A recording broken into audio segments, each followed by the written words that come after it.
వీక్షకులందరికీ నమస్కారం. ఏప్రిల్ మాసంలో గ్రహస్థితి ఏ విధంగా ఉన్నది, ఆ గ్రహస్థితి మీ రాశి వారికి ఏ విధమైనటువంటి ఫలితాలను ఇవ్వబోతూ ఉన్నది అనేటువంటి విషయాన్ని ఈ వీడియో ద్వారా క్లుప్తంగా తెలుసుకునేటువంటి ప్రయత్నం చేద్దాం.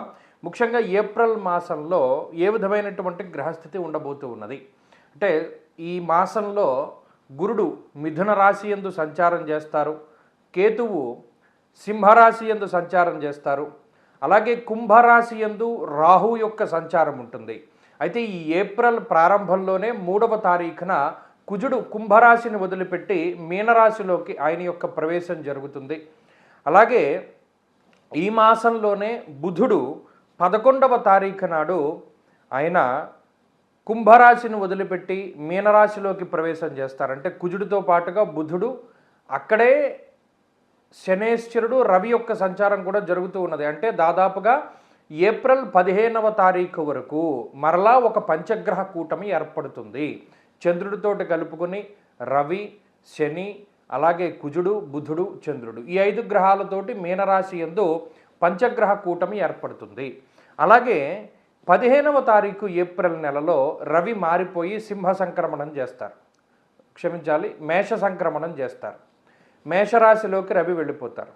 అలాగే ఈ మాసం చివరిలో 20వ తారీఖున శుక్రుని యొక్క స్థితి మేషరాశి నుండి మారి వృషభ రాశిలోకి వెళుతూ ఉంటుంది. అంటే ఇక్కడ గమనించవలసినటువంటి విషయం ఏమిటి అంటే, ఈ మాసంలో ప్రధానంగా యుతి రవి, శనేశ్చర, కుజ గ్రహాల తాలూకు యుతి అనేటువంటిది కనబడుతూ ఉన్నది. రవి, కుజ, శనేశ్చరుల యొక్క యుతి అనేటువంటిది ప్రమాదకరము. ఎందుకు ప్రమాదకరము మనం ఆదిలోనే చెప్పుకున్నాం. ఏమని? గురుని యొక్క సంచారం ఏకస్మిన్ వత్సరే జీవే రాశిత్రయం ఉపాగతే. 3 రాశుల్లో గురుడు సంచరిస్తూ ఉన్నారు. ఇది మంచిది కాదన్నాం. యుద్ధ వాతావరణము, యుద్ధ భీతి మొదలైనటువంటివి, పెట్రోల్కి సంబంధించిన ఇబ్బందులు, గ్యాస్కి సంబంధించినటువంటి ఇబ్బందులు ఇవన్నీ ఎదుర్కొంటూ ఉన్నారు. ఇప్పుడు ఈ శనేశ్వరుడు, కుజుడు, అలాగే రవిగ్రహాల యొక్క కలయిక వల్ల ఉష్ణ సంబంధమైనటువంటి సమస్యలు, కని విని ఎరుగని రీతిలో హీట్ వేవ్ అనేటువంటిది రావడానికి ఈ మాసంలో విపరీతంగా అవకాశం ఉంటుంది. రవికుజ శనేశ్వరుల యొక్క కలయిక విస్ఫోటనంగా చెప్తారు. అంటే అగ్నిపర్వతాలు బద్దలవ్వడానికి, రోళ్ళు రోకళ్ళు పగిలిపోయేటంత ఎండవేడిమి ఉండడానికి, అంత గరిష్టమైనటువంటి ఉష్ణోగ్రతలు రావడానికి ఎక్కువ అవకాశం ఉంటుంది.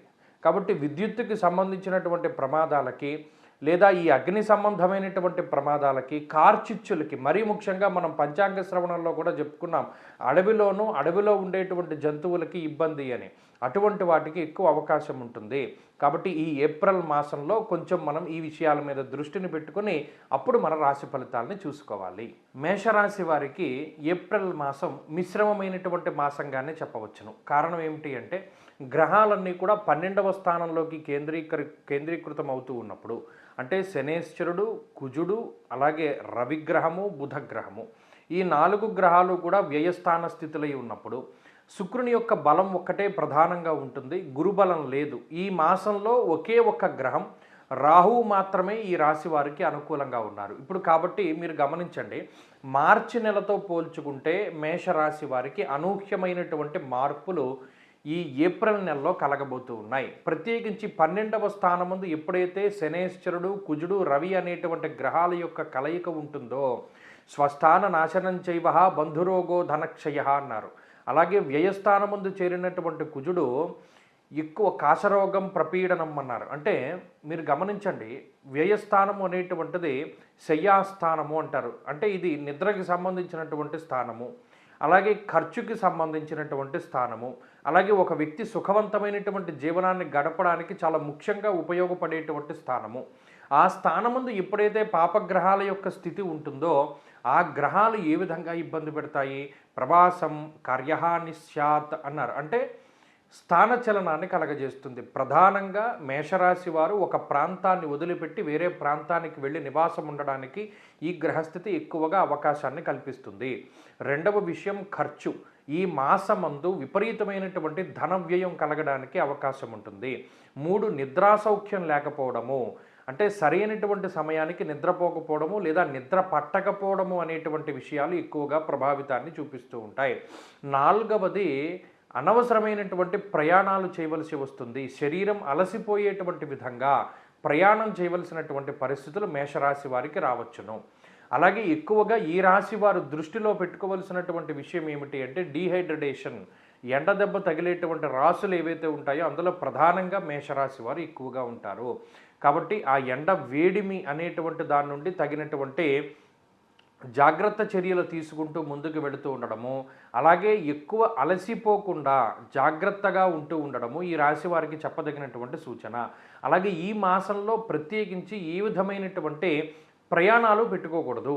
అంటే చాలామంది పాపం సెలవులు కదండి, పరీక్షలు అయ్యాయి, టూర్స్కి వెళతాము, తీర్థయాత్రలకు వెళతాము, దేవాలయాలను చూడడానికి వెళతాం అనేటువంటి వారు మాత్రం ఇది పర్వాలేదు, అది ప్రమాదం అని చెప్పడం లేదు, కానీ దీనివల్ల మీ శారీరక అలసట చాలా అధికంగా ఉంటుంది అనేటువంటి విషయాన్ని దృష్టిలో పెట్టుకోండి.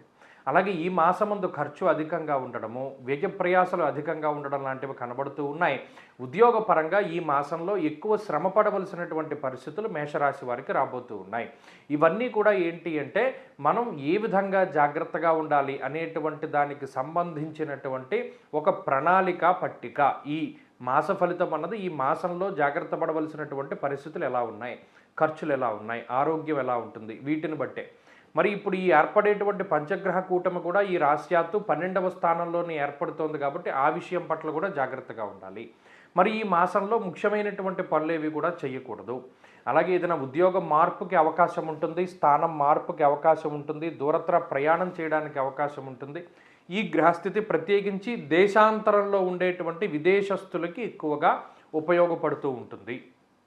అలాగే ఎక్కువ ఖర్చుకి, ఆ ఖర్చు అనేటువంటిది కొన్ని సందర్భాల్లో మీకు ఉపయోగపడే ఖర్చు అయినా అయి ఉండొచ్చు. కాబట్టి ఈ విషయాల పట్ల జాగ్రత్తగా ఉండాలి. ప్రత్యేకించి మీ యొక్క ఆలోచనలు ఈ గ్రహస్థితికి తగ్గట్టుగా నడుచుకుంటే అంత ఇబ్బంది ఉండదు. మరి ఈ గ్రహస్థితి నుండి ఎలా బయటపడాలండి అంటే ప్రత్యేకించి ప్రతిరోజు కూడా ఆదిత్య హృదయ స్తోత్ర పారాయణ. ఈ మాసంలో ప్రతి ఆదివారం నాడు కూడా రాహుకాల సమయంలో మినప్పప్పుతో చేసినటువంటి పదార్థాన్ని కానీ, గోధుమలతో చేసినటువంటి పదార్థాలను కానీ దానం చేస్తూ ఉండాలి. అలాగే ప్రతిరోజు ఆదిత్య హృదయాన్ని పారాయణ చేస్తూ ఉండడం ద్వారా ఈ గ్రహస్థితి నుండి ప్రత్యేకించి ఉపశమనాన్ని పొందవచ్చును. ఈ మాసంలో ముఖ్యమైనటువంటి రోజులుగా అంటే ఏదైనా మంచి జరిగేటువంటి రోజులుగా శుక్రవారాన్ని, సోమవారాన్ని మనం చెప్పవచ్చును.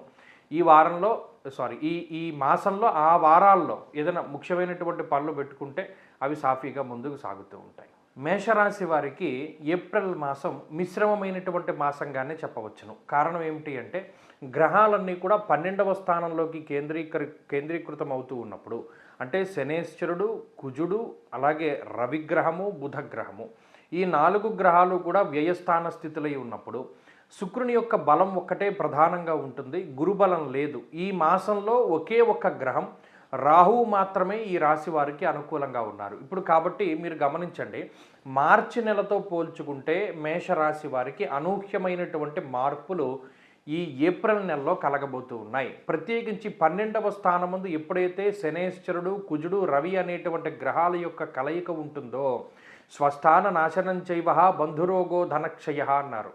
అలాగే వ్యయస్థానమందు చేరినటువంటి కుజుడు ఎక్కువ కాశరోగం ప్రపీడనం అన్నారు. అంటే మీరు గమనించండి, వ్యయస్థానము అనేటువంటిది శయ్యాస్థానము అంటారు. అంటే ఇది నిద్రకి సంబంధించినటువంటి స్థానము, అలాగే ఖర్చుకి సంబంధించినటువంటి స్థానము, అలాగే ఒక వ్యక్తి సుఖవంతమైనటువంటి జీవనాన్ని గడపడానికి చాలా ముఖ్యంగా ఉపయోగపడేటువంటి స్థానము. ఆ స్థానమందు ఎప్పుడైతే పాపగ్రహాల యొక్క స్థితి ఉంటుందో ఆ గ్రహాలు ఏ విధంగా ఇబ్బంది పెడతాయి, ప్రవాసం కార్యహాని స్యాత్ అన్నారు. అంటే స్థానచలనాన్ని కలగజేస్తుంది. ప్రధానంగా మేషరాశి వారు ఒక ప్రాంతాన్ని వదిలిపెట్టి వేరే ప్రాంతానికి వెళ్ళి నివాసం ఉండడానికి ఈ గ్రహస్థితి ఎక్కువగా అవకాశాన్ని కల్పిస్తుంది. రెండవ విషయం ఖర్చు. ఈ మాసమందు విపరీతమైనటువంటి ధన వ్యయం కలగడానికి అవకాశం ఉంటుంది. 3 నిద్రాసౌఖ్యం లేకపోవడము, అంటే సరైనటువంటి సమయానికి నిద్రపోకపోవడము లేదా నిద్ర పట్టకపోవడము అనేటువంటి విషయాలు ఎక్కువగా ప్రభావితాన్ని చూపిస్తూ ఉంటాయి. 4వది అనవసరమైనటువంటి ప్రయాణాలు చేయవలసి వస్తుంది. శరీరం అలసిపోయేటువంటి విధంగా ప్రయాణం చేయవలసినటువంటి పరిస్థితులు మేషరాశి వారికి రావచ్చును. అలాగే ఎక్కువగా ఈ రాశి వారు దృష్టిలో పెట్టుకోవలసినటువంటి విషయం ఏమిటి అంటే డీహైడ్రేషన్, ఎండ దెబ్బ తగిలేటువంటి రాసులు ఏవైతే ఉంటాయో అందులో ప్రధానంగా మేషరాశి వారు ఎక్కువగా ఉంటారు. కాబట్టి ఆ ఎండ వేడిమి అనేటువంటి దాని నుండి తగినటువంటి జాగ్రత్త చర్యలు తీసుకుంటూ ముందుకు వెళుతూ ఉండడము, అలాగే ఎక్కువ అలసిపోకుండా జాగ్రత్తగా ఉంటూ ఉండడము ఈ రాశి వారికి చెప్పదగినటువంటి సూచన. అలాగే ఈ మాసంలో ప్రత్యేకించి ఏ విధమైనటువంటి ప్రయాణాలు పెట్టుకోకూడదు. అంటే చాలామంది పాపం సెలవులు కదండీ, పరీక్షలయ్యాయి, టూర్స్‌కి వెళతాము, తీర్థయాత్రలకి వెళతాము, దేవాలయాలను చూడడానికి వెళతాం అనేటువంటి వారు మాత్రం ఇది పర్వాలేదు, అది ప్రమాదం అని చెప్పడం లేదు. కానీ దీనివల్ల మీ శారీరక అలసట చాలా అధికంగా ఉంటుంది అనేటువంటి విషయాన్ని దృష్టిలో పెట్టుకోండి. అలాగే ఈ మాసమందు ఖర్చు అధికంగా ఉండడము, వ్యయ ప్రయాసలు అధికంగా ఉండడం లాంటివి కనబడుతూ ఉన్నాయి. ఉద్యోగపరంగా ఈ మాసంలో ఎక్కువ శ్రమ పడవలసినటువంటి పరిస్థితులు మేషరాశి వారికి రాబోతూ ఉన్నాయి. ఇవన్నీ కూడా ఏంటి అంటే మనం ఏ విధంగా జాగ్రత్తగా ఉండాలి అనేటువంటి దానికి సంబంధించినటువంటి ఒక ప్రణాళిక పట్టిక. ఈ మాస ఫలితం అన్నది ఈ మాసంలో జాగ్రత్త పడవలసినటువంటి పరిస్థితులు ఎలా ఉన్నాయి, ఖర్చులు ఎలా ఉన్నాయి, ఆరోగ్యం ఎలా ఉంటుంది, వీటిని బట్టే. మరి ఇప్పుడు ఈ ఏర్పడేటువంటి పంచగ్రహ కూటమి కూడా ఈ రాశ్యాత్తు 12వ స్థానంలోనే ఏర్పడుతోంది కాబట్టి ఆ విషయం పట్ల కూడా జాగ్రత్తగా ఉండాలి. మరి ఈ మాసంలో ముఖ్యమైనటువంటి పనులేవి కూడా చేయకూడదు. అలాగే ఏదైనా ఉద్యోగ మార్పుకి అవకాశం ఉంటుంది, స్థానం మార్పుకి అవకాశం ఉంటుంది, దూరత్ర ప్రయాణం చేయడానికి అవకాశం ఉంటుంది. ఈ గ్రహస్థితి ప్రత్యేకించి దేశాంతరంలో ఉండేటువంటి విదేశస్తులకి ఎక్కువగా ఉపయోగపడుతూ ఉంటుంది. అలాగే ఎక్కువ ఖర్చుకి, ఆ ఖర్చు అనేటువంటిది కొన్ని కొన్ని సందర్భాల్లో మీకు ఉపయోగపడే ఖర్చు అయినా అయి ఉండొచ్చు. కాబట్టి ఈ విషయాల పట్ల జాగ్రత్తగా ఉండాలి. ప్రత్యేకించి మీ యొక్క ఆలోచనలు ఈ గ్రహస్థితికి తగ్గట్టుగా నడుచుకుంటే అంత ఇబ్బంది ఉండదు. మరి ఈ గ్రహస్థితి నుండి ఎలా బయటపడాలండి అంటే ప్రత్యేకించి ప్రతిరోజు కూడా ఆదిత్య హృదయ స్తోత్ర పారాయణ. ఈ మాసంలో ప్రతి ఆదివారం నాడు కూడా రాహుకాల సమయంలో మినప్పప్పుతో చేసినటువంటి పదార్థాన్ని కానీ, గోధుమలతో చేసినటువంటి పదార్థాలను కానీ దానం చేస్తూ ఉండాలి. అలాగే ప్రతిరోజు ఆదిత్య హృదయాన్ని పారాయణ చేస్తూ ఉండడం ద్వారా ఈ గ్రహస్థితి నుండి ప్రత్యేకించి ఉపశమనాన్ని పొందవచ్చును. ఈ మాసంలో ముఖ్యమైనటువంటి రోజులుగా అంటే ఏదైనా మంచి జరిగేటువంటి రోజులుగా శుక్రవారాన్ని, సోమవారాన్ని మనం చెప్పవచ్చును. ఈ వారంలో ఈ మాసంలో ఆ వారాల్లో ఏదైనా ముఖ్యమైనటువంటి పనులు పెట్టుకుంటే అవి సాఫీగా ముందుకు సాగుతూ ఉంటాయి.